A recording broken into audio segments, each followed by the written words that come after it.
अब बीजेपी के घर में कलह। नंद कुमार साय ने दिया बयान, विपक्ष की भूमिका पर उठाए सवाल। कांग्रेस ने शुरू की घेराबंदी। हाल ही में बीजेपी ने कांग्रेस की अंतर्कलह पर बढ़ चढ़कर बयान दिए, लेकिन अब बीजेपी भी इस द्वंद्व से अछूती नहीं है। ये बात सतह पर तब और आ गई जब बीजेपी के वरिष्ठ नेता नंद कुमार साय ने राज्य संगठन के नेतृत्व को कमजोर बता दिया, उसे प्रभावी विपक्ष की भूमिका निभाने में असफल बता दिया।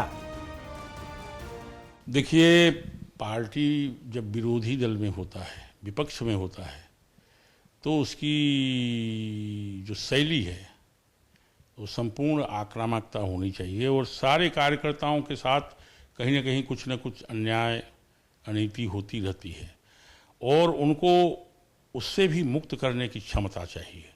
और इसलिए मुझे लगता है कि इस पर विचार करेगी ही पार्टी।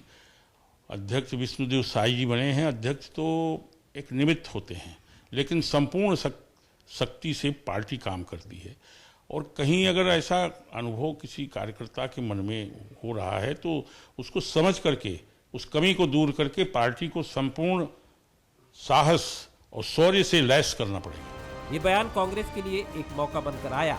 कांग्रेस ने बीजेपी नेता नंद कुमार साय के बयान का समर्थन करते हुए बीजेपी के अंतर्विरोध को और हवा दे दी। भाजपा के वर्तमान नेतृत्व को साय जी के द्वारा जो कहा गया है पूरी तरीके से सही है। भारतीय जनता पार्टी 2,500 रुपये धान के दाम के मामले में राज्य के हितों के खिलाफ नजर आई। इसी तरह गोबर खरीदी के मामले में, इसी तरह गरीब कल्याण योजना के मामले में, हर राज्य हित के मामले में भारतीय जनता पार्टी छत्तीसगढ़ के किसानों, मजदूरों, गरीबों और छत्तीसगढ़ की जनता के हितों के खिलाफ, छत्तीसगढ़ के हितों के खिलाफ खड़ी नजर आती है। हाल ही में भूपेश कैबिनेट के मंत्री टी.एस. सिंहदेव के ट्वीट को रमन सिंह ने जायज ठहराकर कांग्रेस में कलह को हवा दी थी। बेरोजगारी के मुद्दे पर बीजेपी हमलावर हुई, लेकिन अब नंद कुमार साय के बयान ने बीजेपी के सामने एक बड़ी चुनौती खड़ी कर दी है। स्वागत है आपका, मैं हूं अभिषेक शुक्र।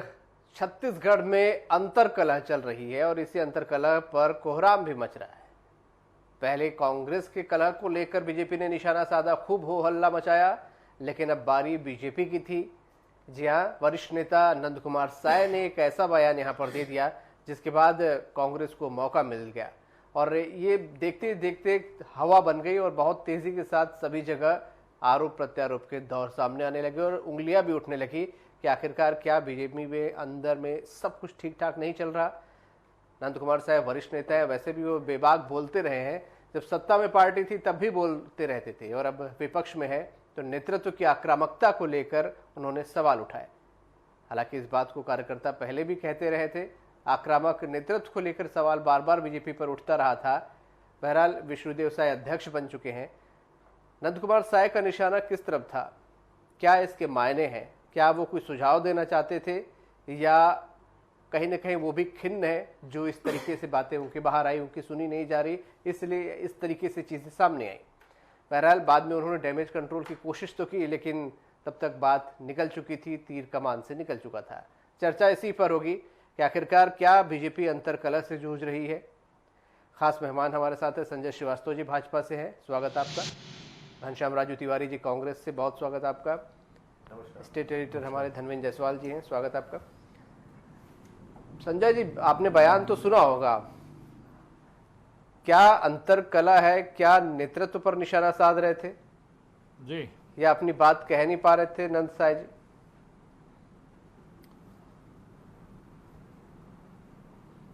देखिए अभिषेक जी, नंद कुमार साय न केवल छत्तीसगढ़ बल्कि देश में विभिन्न जिम्मेदारियों का निर्वहन उन्होंने किया है और राष्ट्रीय अनुसूचित जनजाति आयोग के अभी वो अध्यक्ष भी रहे हैं, अभी निवृत्तमान हुए हैं।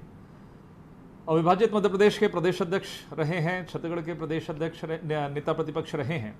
तो तमाम प्रकार की जिम्मेदारी उन्होंने संभाली है और ये कहें कि छत्तीसगढ़ से लेकर मध्य प्रदेश में पार्टी को खड़ा करने में उनका एक अथक योगदान रहा है। एक वरिष्ठ नेता के रूप में उनकी पहचान है और जब उनकी कोई बातें आती हैं, सामान्य तौर पर भी बातें आती हैं, तो उनको बड़ी गंभीरता के साथ में पार्टी लेती है और आज चूंकि डॉक्टर श्यामा प्रसाद मुखर्जी जी का जन्मदिन है, जयंती था, उस कार्यक्रम में सब शामिल हुए, उन्होंने बहुत सारी बातें की हैं। तो एक पार्टी के कार्यकर्ताओं को एक पार्टी के हितों के लिए क्या बातचीत करनी चाहिए, उन्होंने अपने सामान्य संबोधन में और अपनी बातचीत उन्होंने रखी है। देखिए, उनके विषय को थोड़ा समझने की आवश्यकता है।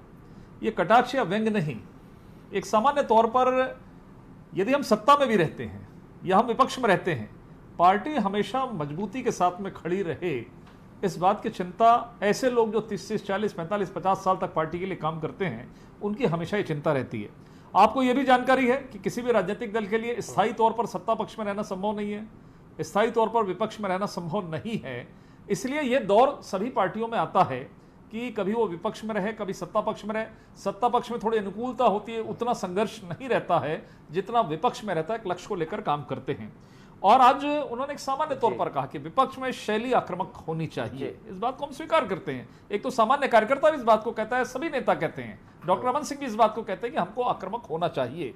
लेकिन समय परिस्थिति, ये सरकार अभी मात्र 1.5 वर्ष हुए हैं, लोगों को भी लगता है कि 6 महीने साल भर तो इनको काम करने दो, क्यों अपन इनको बहुत ज्यादा डिस्टर्ब करें। तमाम प्रकार की बातें होती है, एक अपनी अपनी स्ट्रेटेजी होती है, रणनीति होती है काम करने की।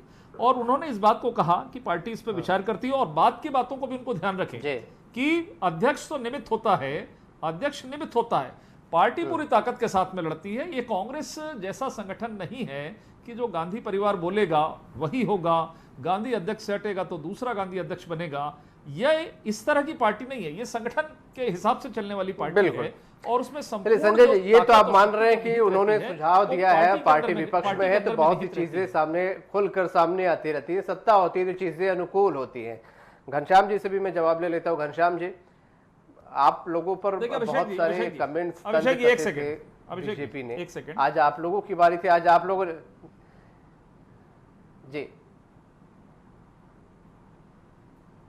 जी जी जी देखिए अभिषेक जी, मैं ये कह रहा था, मैं कंटिन्यू करूं यदि आप बोले। संजय जी क्या बोल रहे थे? अच्छा चलिए राजू, मैं जवाब ले लेता हूं घनश्याम जी से, फिर आपके पास आता हूं, डिटेल से आपसे बात करूंगा। और घनश्याम जी, जी हाँ, जी जी जी घनश्याम जी से पूछ लेता हूं। देखिए अभिषेक जी, जिस बात को संजय जी बड़े सहजता से इस बात को कॉमन तरीके से कह रहे हैं, ये तो उन्हें कहना भी चाहिए, पार्टी के वरिष्ठ प्रवक्ता हैं और उन्हें तो इसी लाइन पर समझना चाहिए। लेकिन एक बात बेहद स्पष्ट है कि भारतीय जनता पार्टी जिस अनुशासन की बात करती है, जिस संगठन में एकजुटता की बात करती रही और जो भारतीय जनता पार्टी का अपना एक कैडर बेस्ड पार्टी होने का दम भरती रही, आज उस कैडर बेस्ड पार्टी में अनुशासन की बात या विपक्ष में क्या तेवर होने चाहिए, ये बातें अगर प्रदेश के वरिष्ठ नेता नंद कुमार जी छत्तीसगढ़ के आदिवासी वरिष्ठ नेता हैं और न कि वरिष्ठ हैं बल्कि उनका एक बड़ा औहदा है इस प्रदेश में, कांग्रेस भी उनके छत्तीसगढ़ हितैषी प्रेम को लेकर उनका सम्मान करती है, उनके सम्मान में किसी प्रकार का कोई किंतु परंतु नहीं है। परंतु जिन बातों को उन्होंने कहा है और उन बातों को भारतीय जनता पार्टी सामान्य तौर पर कहती है, तो ये भारतीय जनता पार्टी का अनुशासन है जो वर्तमान के परिदृश्य में दिखाई पड़ता है। क्यों तू बात इधर उधर की न कर, बता आसियाना उजड़ा कैसे, ये बताने की आवश्यकता थी, लेकिन संजय जी उसको कहीं और ले गए। देखिए, भारतीय जनता पार्टी के परिप्रेक्ष्य में ये बातें हैं, हमें बहुत ज्यादा कहने की आवश्यकता तो नहीं होनी चाहिए, परंतु मीडिया की खबरों का असर है, तो क्रिया होगी तो प्रतिक्रिया होगी होगी। ये नंद कुमार साय जी अकेले नहीं है, पिछले 15 वर्षों में भारतीय जनता पार्टी के शासनकाल पर भी हम नजर डालें तो चाहे वो राम विचार नेताम जी हो, ननकी राम कंवर जी हो, मंत्री बृजमोहन अग्रवाल जी हो या फिर राष्ट्रीय नेतृत्व सरोज पांडे जी हो, तमाम लोगों ने भी कहीं ना कहीं, जब रमन सिंह जी मुख्यमंत्री रहे तब भी उन्होंने सवाल खड़े किए, चाहे पूर्व के बीजेपी प्रदेश अध्यक्ष की बात करें तब भी कहीं ना कहीं संगठन पर उंगलियां उठी। तो भारतीय जनता पार्टी अगर इन बातों को भी सामान्य शिष्टाचार समझती है तो शायद ये उनका वर्तमान अनुशासन हो सकता है। लेकिन हम एक बात बहुत ईमानदारी से कह सकते हैं कि जिस प्रकार से पिछले 15 वर्षों में प्रदेश में भारतीय जनता पार्टी ने सत्ता और सरकार चलाई, जो मूल भावना छत्तीसगढ़ की होनी चाहिए थी, जिसके कारण कहीं ना कहीं प्रदेश की आर्थिक उन्नति और छत्तीसगढ़ियों का विकास होना था, वो विकास कहीं ना कहीं नंद कुमार साय जी को नहीं दिखाई पड़ता और ये दर्द है उनका। मैं व्यक्तिगत रूप से उन्हें जानता हूं, बेहद उनका सम्मान करता हूं और उनके मन में इस बात का दर्द रहा कि कहीं ना कहीं छत्तीसगढ़ की जो परिदृश्य होनी चाहिए, जो विकास की ऊंचाइयों को छूना चाहिए, वो कहीं ना कहीं व्यापारिक बुद्धि लिए जो भारतीय जनता पार्टी में लोग काम करते रहे, और अब तो विपक्ष में ये स्थिति है कि कई सारे अंतर कला है।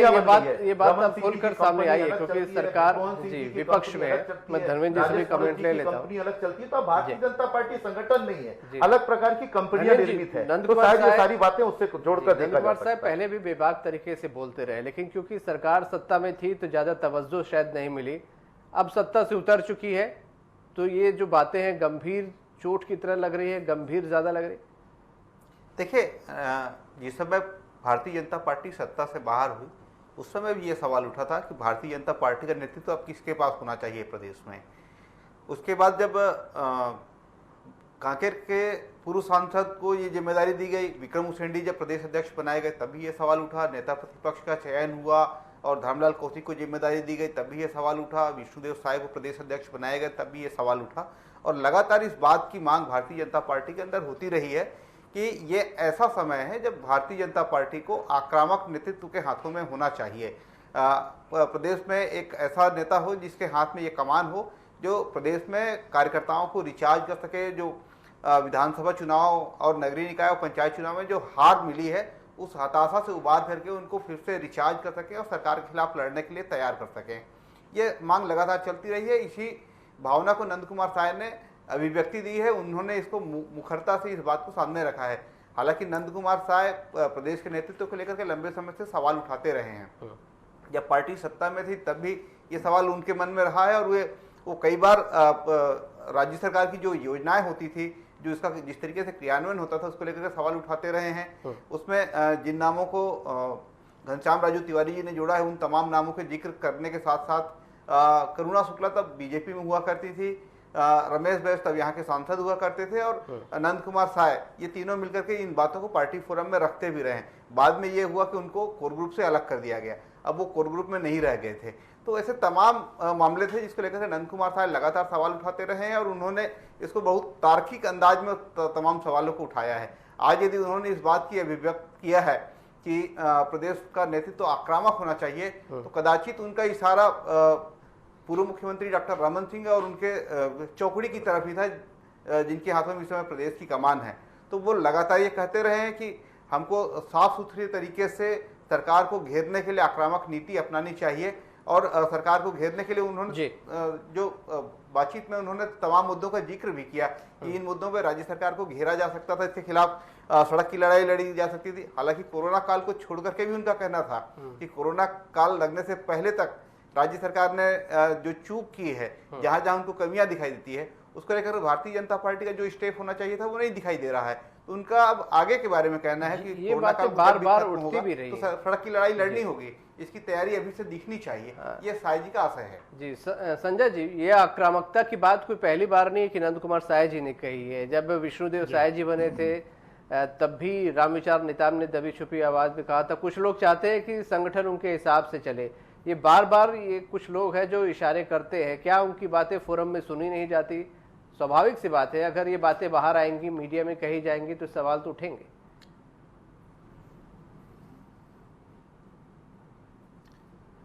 देखिए अभिषेक जी, बिल्कुल राजनीति के क्षेत्र में आक्रामकता आवश्यक है। जब विपक्ष में रहे मैं इस बात को स्वीकार करता हूं, लेकिन क्या अनुभव को हम छोड़ दें?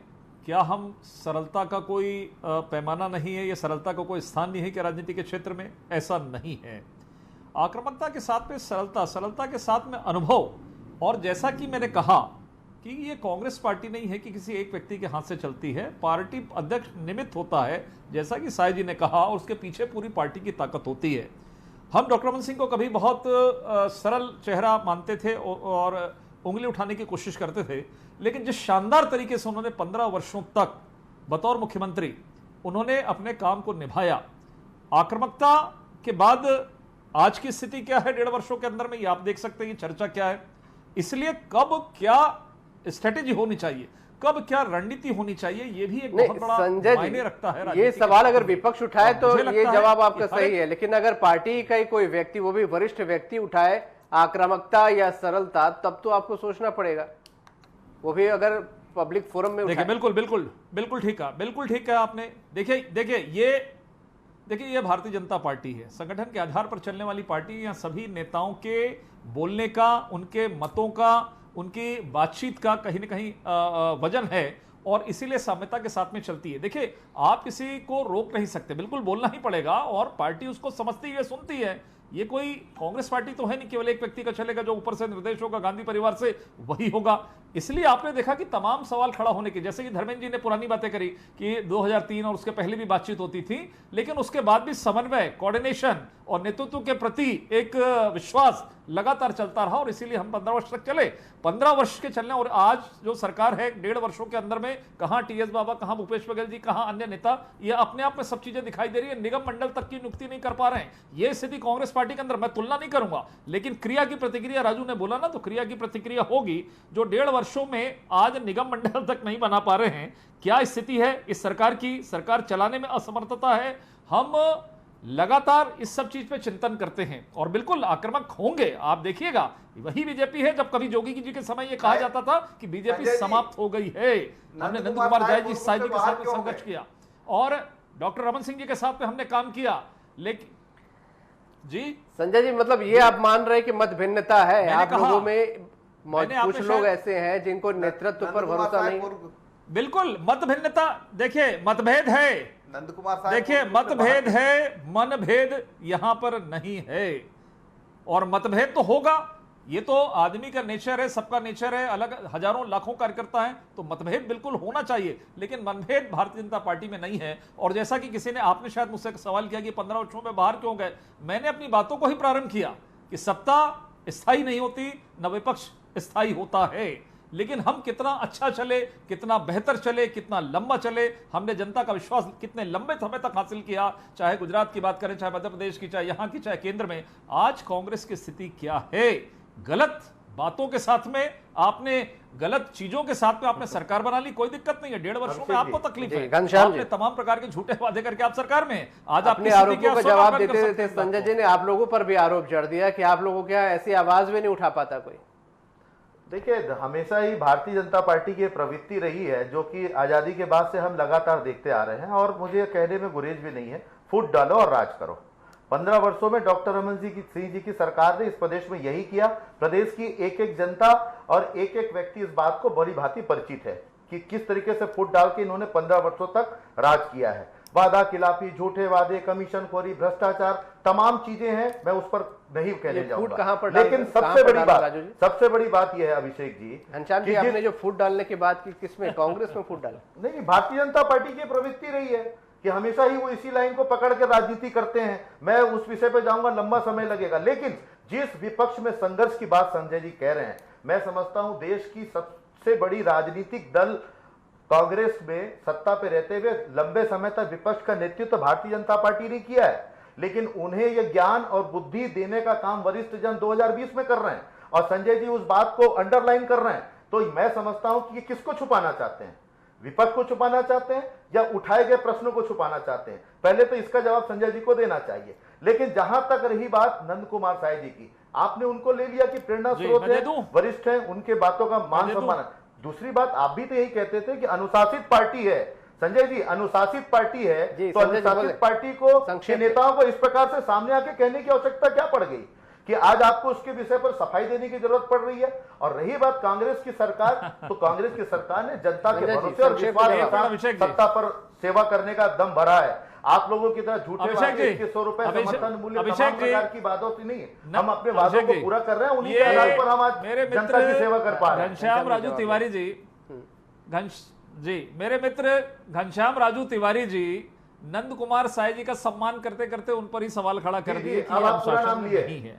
यही तो कांग्रेस की प्रवृत्ति है। अभी तक 5 मिनट पहले सम्मान कर रहे थे, एक मिनट सुन लीजिए, सम्मान करते करते उन्हीं पर आरोप लगा दिया, और आज वो सम्मानित नंद कुमार साय जी इसलिए हैं क्योंकि आज कांग्रेस पर आरोप नहीं लगाए। कल यदि वो लगा लेंगे तो शायद नंद कुमार साय जी के ऊपर, नंद कुमार साय जी के ऊपर मैं आरोप लगाने लगेंगे। सुनिए, सुन लीजिए, और सम्मान, यही कांग्रेस की पहचान है, हम वरिष्ठता का सम्मान करते हैं। 1 मिनट, वो तो मैं देख रहा हूं, वही मैं देख रहा हूं कि 80 साल का नेता राहुल गांधी जी के पांव पड़ता है। मैं देख चुका हूं आपके सम्मान को, और भगवान करे कि इस तरह का सम्मान ना मिले।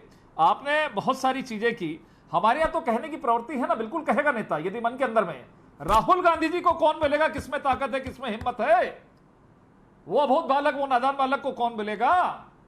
कांग्रेस अपनी स्थिति को तो देखे। आखिर राहुल गांधी जी के पैर कौन पड़ते हैं जाके, कौन नेता पड़ते हैं? सुन लीजिए पहले मेरी बात। इसलिए मान,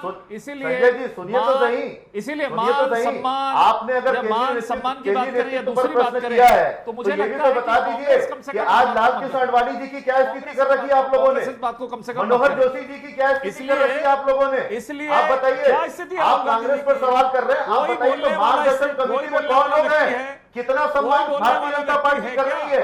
पहले आप अपने लिए बात करें। चलिए, बहुत समय मेरे पास कम है। धनवेंद्र जी, फाइनल आपसे टिप्पणी, क्या आत्ममंथन की जरूरत है? वरिष्ठ नेता की बात को गंभीरता से लेना चाहिए? धनवेंद्र जी, अच्छा नहीं लगेगा। प्रतिक्रिया होती है, धनवेंद्र जी, क्रिया की प्रतिक्रिया आपने कहा ना, मैंने थोड़ी ना कहा। बताइए ना, सम्मान वरिष्ठ नेता की बात को गंभीरता से लेना चाहिए भाजपा को? किस क्या राहुल गांधी को घनश्याम जी, राष्ट्रीय अनुसूचित जनजाति आयोग, राहुल गांधी को समझाने वाले बहुत लोग हैं, भारतीय जनता पार्टी को समझाने की जरूरत नहीं है। हम अहिंसावादी लोग हैं और हिंसावादी लोग इस बात को समझाएं। राहुल गांधी को कौन समझाएगा? अरे क्या सुनेगा आपने जो सवाल उठाया, राहुल गांधी को कौन समझाएगा? उसका क्या होगा ये तो क्रिया बता दीजिए। ये तो क्रिया की प्रतिक्रिया है, जो क्रिया की प्रतिक्रिया। ठीक है, राहुल गांधी के राहुल मैं जवाब देता हूँ, किसी दिन बात करेंगे। प्रश्न है, आज इस पर चर्चा करने समय अब समाप्त हो चुका है, मेरे पास बस इतना ही समय था। बहुत शुक्रिया आप सभी, जी जी जी, बहुत बहुत शुक्रिया आप सभी का इस चर्चा में शामिल होने के लिए। बिल्कुल आगे हम इस पर भी डिबेट करेंगे। फिलहाल आज का मुद्दा में इतना ही। तो ये अंतर्कलह जो है वो सभी पार्टियों में होती है, आज भाजपा में उभर कर आई है और यही वजह है कि ये बार बार एक दूसरे पर आक्षेप लग रहे हैं, आरोप लग रहे हैं। हालांकि जो सत्ता में होता है उसकी उंगलियां कम उठती हैं, जो विपक्ष में होता है आत्ममंथन की जरूरत और अंतर्कलह की बातें जब आती है अपने आप को देखने की जरूरत बहुत पड़ती है। और जब एक वरिष्ठ नेता सवाल उठाए तब तो खास तौर पर मंथन की जरूरत होती है। आज का मुद्दा में